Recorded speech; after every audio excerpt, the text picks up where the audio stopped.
আজকে এই বলিদান দিবসে পশ্চিমবঙ্গ সরকার, পশ্চিম মেদিনীপুর জেলা প্রশাসন তথা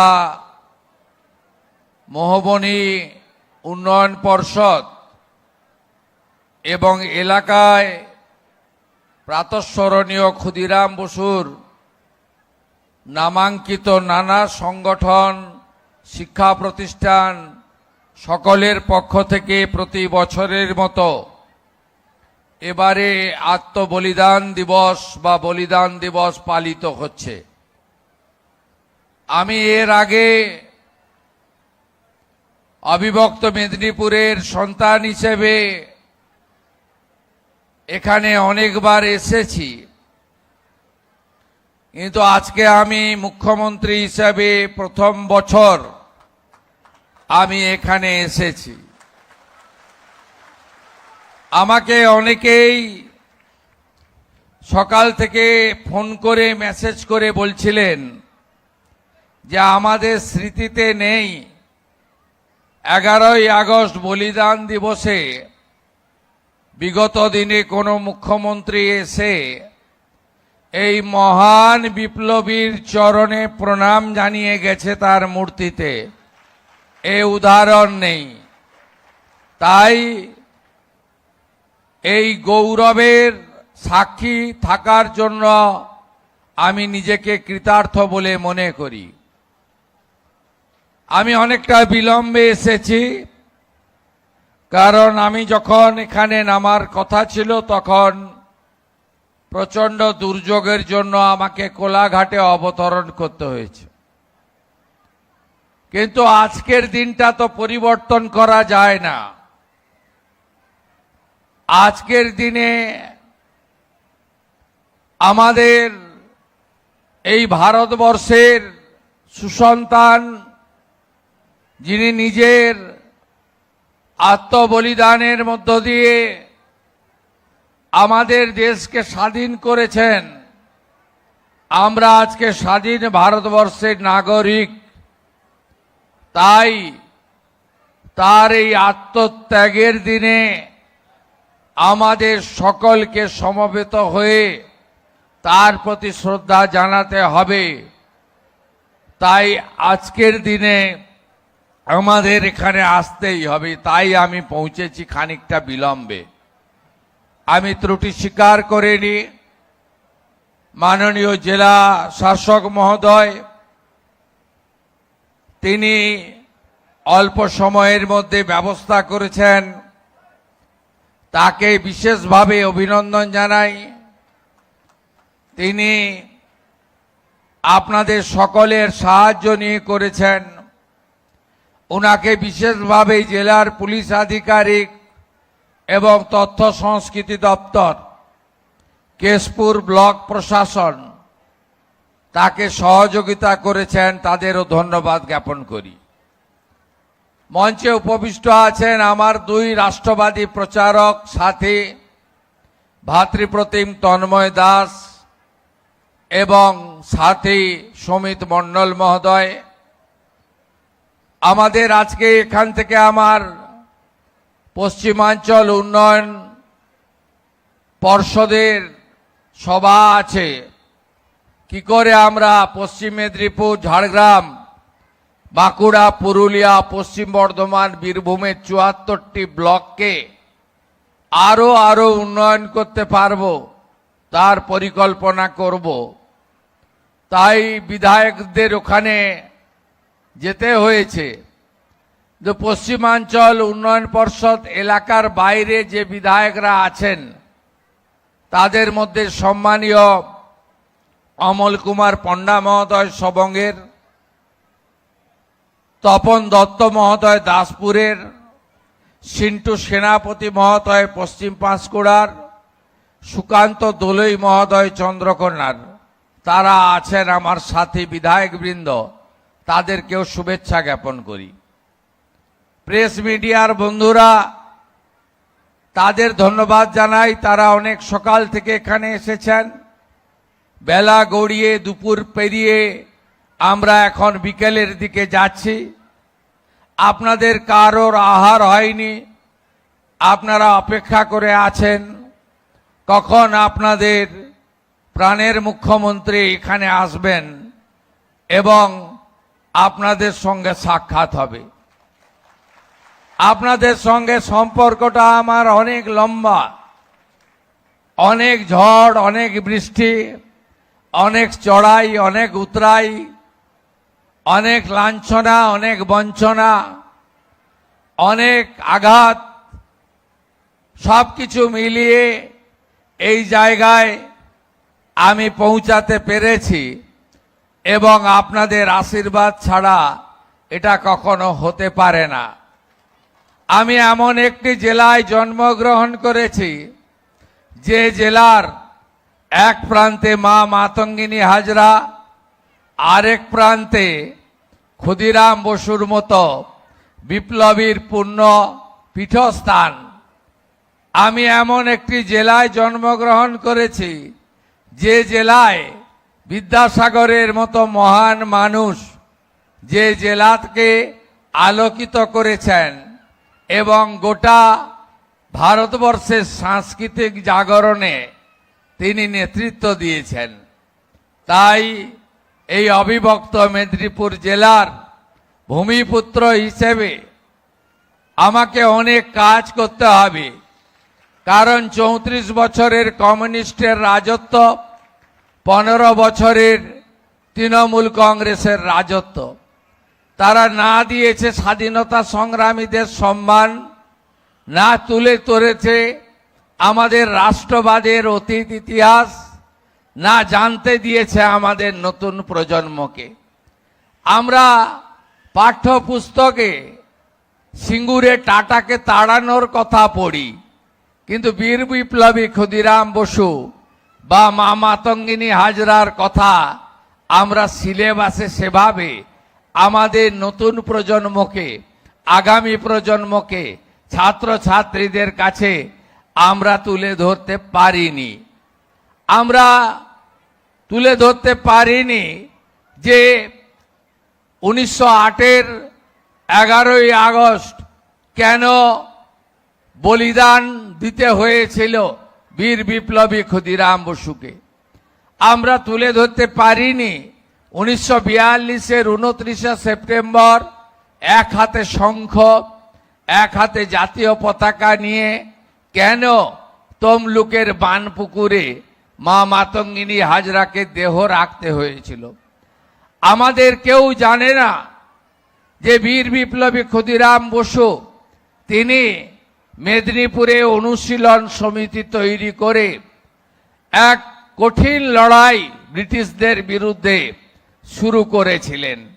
আমাদের এই ইতিহাস আমরা যদি সকলকে জানাতে না পারি, তাহলে আগামী দিনে রাষ্ট্রবাদ, দেশপ্রেম, জাতীয়তাবাদ, দেশ যে আমাদের কাছে সবচেয়ে বড় এবং যারা দেশকে অস্থির করতে চায়, যারা দেশকে ছোট করতে চায়, যারা দেশের মধ্যে বিশৃঙ্খলা সৃষ্টি করতে চায়, তাদের থেকে দূরে থেকে আমাদের সকলকে কিভাবে একাত্ম হতে হবে সেই পাঠ যদি শেখাতে হয়, তাহলে 11ই আগস্ট আমাদেরকে পালন করতে হবে এবং এই বীর বিপ্লবীকে ঘরে ঘরে পূজিত করতে হবে। আমি জানি যে এখানে অনেক উন্নয়নের কাজ থেকে আপনারা বঞ্চিত হয়েছেন। আপনাদের এই মহবনী এলাকা বা বীর বিপ্লবী যেখানে যেখানে তার স্মৃতিচিহ্ন রয়েছে, এদিকে মেদিনীপুরের কলেজিয়েট স্কুল বলুন, ওদিকে তমলুকের হ্যামিল্টন স্কুল বলুন, তার যা যা স্মৃতি চারিদিকে অবিভক্ত মেদিনীপুরে ছড়িয়ে রয়েছে, তাকে আরো বেশি করে জাগ্রত করে সকলের সামনে তুলে ধরার কাজ সরকারের। বিগত সরকার সে কাজ পালন করেনি। মহবনী উন্নয়ন পর্ষদ তৈরি হয়েছে, স্কিম হয়নি। মহবনী উন্নয়ন পর্ষদ তৈরি হয়েছে, টাকা দেওয়া হয়নি। মহামণি উন্নয়ন পর্ষদ তৈরি হয়েছে, ভাষণ হয়েছে, কাজ হয়নি। কিন্তু বর্তমান সরকার আপনাদের স্বপ্ন পূরণ করতে চায়। তাই আপনাদের এখানে আজকে আমি দুর্যোগপূর্ণ আবহাওয়া সত্ত্বেও আমি অনেকটা পথ রাস্তা পেরিয়ে পৌঁছেছি, কারণ এটা কর্তব্য এই রাজ্যের মুখ্যমন্ত্রীর। সেই কর্তব্য দায়িত্ববোধ আগের লোকেরা পালন করেনি বলে আমিও পালন করব না, এটা হতে পারে না। এই পালন আমাদের করতেই হবে। আমি ধন্যবাদ জানাবো আপনাদের, এবং আমি আশা করব বীর বিপ্লবী ক্ষুদিরাম বসুকে কেন্দ্র করে আমাদের শিক্ষা প্রতিষ্ঠান, সামাজিক সংগঠন, জাতীয়তাবাদী রাষ্ট্রবাদী দেশপ্রেমিক সংগঠন প্রত্যেকটা নতুন প্রজন্মের মধ্যে, যুবক যুবতীদের মধ্যে, ছাত্র ছাত্রীদের মধ্যে এটা চর্চিত হোক, তারা জানুক। আপনারা দেখেছেন যে বিহারেও বিজেপি এনডিএ সরকার আছে, সেখানেও যেখানে বীর বিপ্লবীকে তার কঠিন শাস্তি দেওয়া হয়েছিল অন্যায়ভাবে, সেখানেও আজ সকালে বিহার পুলিশ স্পেশাল স্যালুট দিয়েছে তাকে। আমরা সব সময় দেশের প্রধানমন্ত্রী নরেন্দ্র মোদীজির নেতৃত্বে দেশপ্রেম এবং রাষ্ট্রবাদের জাগরণ ঘটাতে চাই। তাই আপনারা আগে কখনো দেখেননি হর ঘর তেরঙ্গা, তেরঙ্গা যাত্রা, এই যে বন্দে মাতরম, পূর্ণাঙ্গ বন্দে মাতরম, আমরা অনেক কাজ শুরু করেছি। স্কুলের প্রার্থনাতে পূর্ণাঙ্গ বন্দে মাতরম গাইতে হবে, সেটা আমরা চালু করেছি বর্তমান সরকারের সময়ে। আমরা এই প্রথম পশ্চিমবঙ্গ সরকার হর ঘর তেরঙ্গাতে যুক্ত হয়েছি। 70 লক্ষ জাতীয় পতাকা সরকারের পক্ষ থেকে বিতরণ করা হচ্ছে এবারের পবিত্র স্বাধীনতা দিবসের প্রাক্কালে। তাই রাষ্ট্রবাদ, দেশপ্রেম ছাড়া আমরা কখনোই আমাদের সমাজকে, আমাদের দেশকে এক সূত্রতায় বাঁধতেও পারবো না, এগিয়েও নিয়ে যেতে পারবো না। আমি এখানে আসার আগে, কয়েকদিন আগে সকালবেলা একটি ফোন পেলাম। ফোনটি ভারত সরকারের স্বরাষ্ট্র ও সমবায় মন্ত্রী অমিত শাহজির। তিনি বললেন যে শুভেন্দু, ক্ষুদিরাম বসুর পৈতৃক ভিটে বাড়িটা ভগ্ন, ওখানে অনেক কাজ করতে হবে, ওখানে অনেক কিছু করতে হবে, তুমি কি কিছু পরিকল্পনা করেছো? আমি তখন ওনাকে বললাম 11 তারিখ আমার যাওয়ার পরিকল্পনা আছে এবং আমার অনেক কিছু করার ভাবনা আছে। না, এটা তোমাকে করতেই হবে।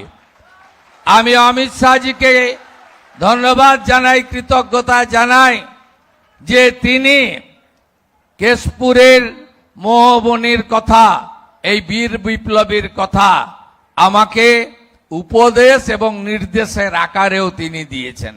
এটা আমি আরো উদ্বুদ্ধ হয়েছি। খুব অল্প সময়ে সরকার, মাত্র 3 মাস, আমরা সব এই সময়ের মধ্যে সব জিনিস ঠিকঠাক মতো আমাদের গুছিয়ে নিয়ে শুরু করা সম্ভব নয়, তো আমরা চেষ্টা করছি। আমাদের একটু সময় লাগবে, সব করে দেব। শুধু মুখের পরিবর্তন, দলের পরিবর্তন, ঝান্ডার পরিবর্তন নয়, ব্যবস্থারও পরিবর্তন জনগণ দেখতে পাবেন, এই বিশ্বাস আপনারা রাখতে পারেন। আমি মাননীয় জেলা শাসক মহোদয়া, যিনি মোহবনী উন্নয়ন পর্ষদের চেয়ারম্যান, মানে প্রশাসকও বটে বর্তমান, তার কাছ থেকে পরিকল্পনা পেয়েছি।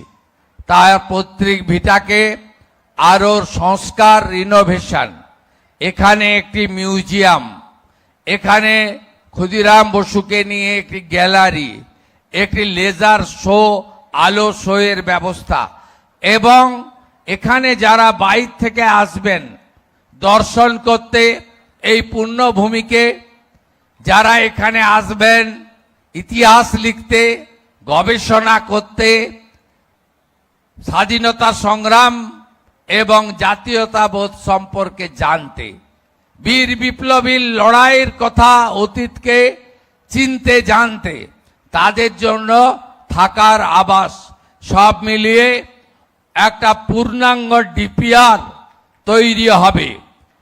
পূর্ণাঙ্গ ডিপিআর তৈরি করলে তার অর্থের কোনো অভাব হবে না। আমি প্রাথমিকভাবে 5 কোটি টাকা মহোবনী ডেভেলপমেন্ট অথরিটিকে বরাদ্দ করে গেলাম। এই টাকা ট্রান্সফার হয়ে যাবে তাদের অ্যাকাউন্টে এবং জেলা শাসক আগামী কয়েকদিনের মধ্যে, এই বর্ষা চলছে, টেন্ডার প্রক্রিয়া সম্পূর্ণ করবেন। আমি চাই অক্টোবর মাসে যখন বর্ষা চলে যাবে পূর্ণোদ্যমে কাজ শুরু হবে এবং আগামী বছর আমি যেন এখানে এসে যা যা বলে গেলাম এগুলো চোখে দেখতে পাই। এ দায়িত্বটা আমি জেলা শাসককে দিয়ে গেলাম এবং 5 কোটি টাকা পশ্চিমবঙ্গ সরকার মহোবনী উন্নয়ন পর্ষদকে প্রাথমিকভাবে বরাদ্দ করলো। প্রাথমিকভাবে এই জন্য বললাম যে পরিকল্পনা আমার আছে, আর যে পরিকল্পনা আমি করার জন্য জেলা শাসক তথা প্রশাসককে বললাম, এটা করতে 5 কোটি টাকা নয়, অনেক টাকা লাগবে। যত টাকাই লাগুক এই কাজগুলো করতে অর্থ কোনো বাধা হবে না, এটুকু আমি আপনাদের কাছে বললাম। আমি শিক্ষা দপ্তরকে বলবো, সিলেবাসে ওই 4 লাইনেই ক্ষুদিরাম বসুকে শেষ করলে হবে না, আরো বেশি করে পড়ান, আরো বেশি করে জানাতে হবে আমাদের যুবক যুবতী ছাত্র ছাত্রীদের।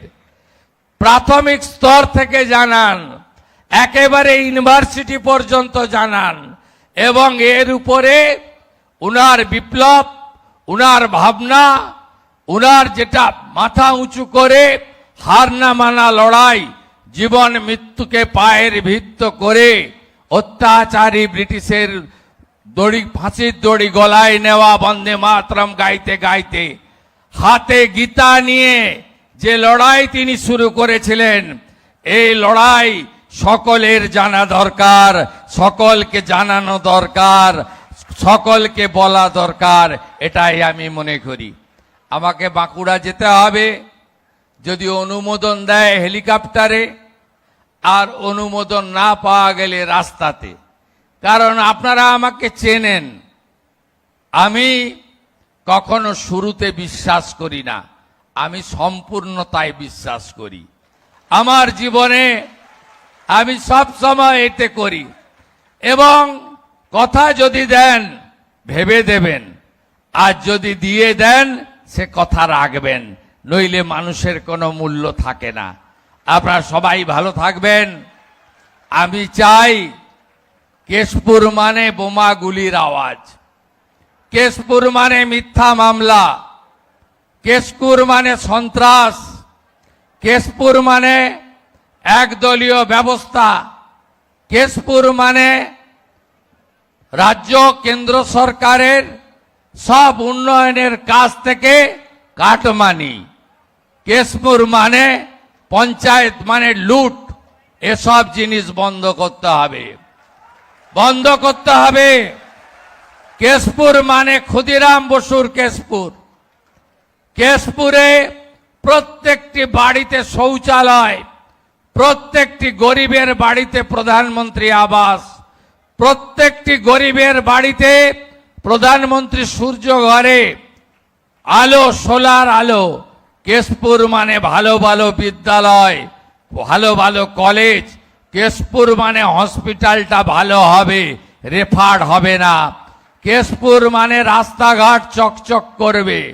কেশপুর মানে সবাই আনন্দে থাকবে, কেউ পিএম কিষাণ পাবে, কেউ অন্নপূর্ণা যোজনা পাবে, সবাই আয়ুষ্মান ভারত পাবে।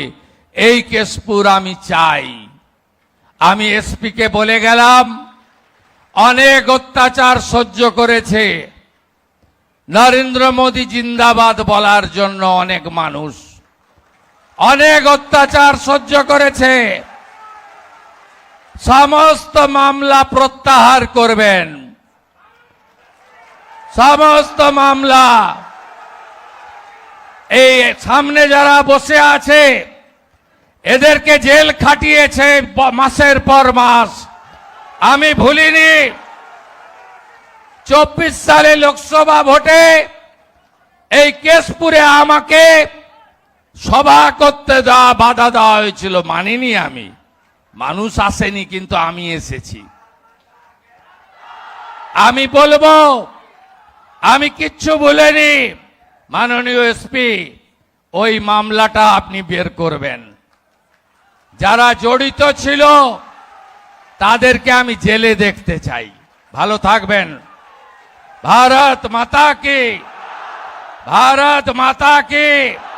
वंदे खुदीराम बसु लौह प्रणाम, वीर विप्लवी लौह प्रणाम। वंदे मातरम, वंदे मातरम।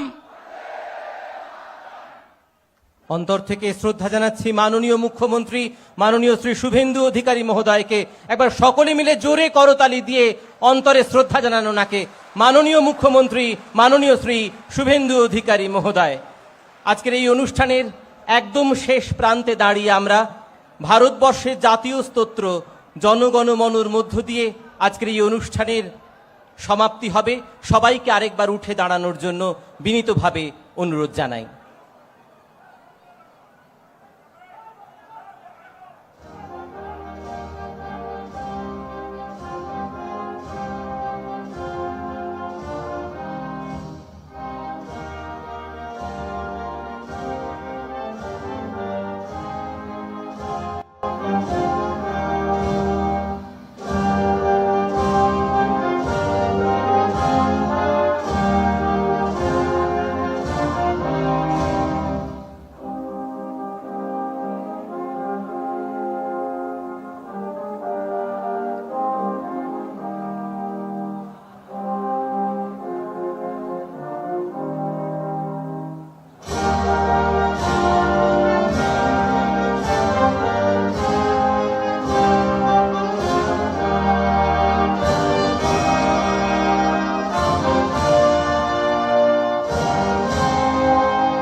অন্তর থেকে শ্রদ্ধা জানাই মাননীয় মুখ্যমন্ত্রী মাননীয় শ্রী শুভেন্দু অধিকারী মহোদয়কে। আজকের এই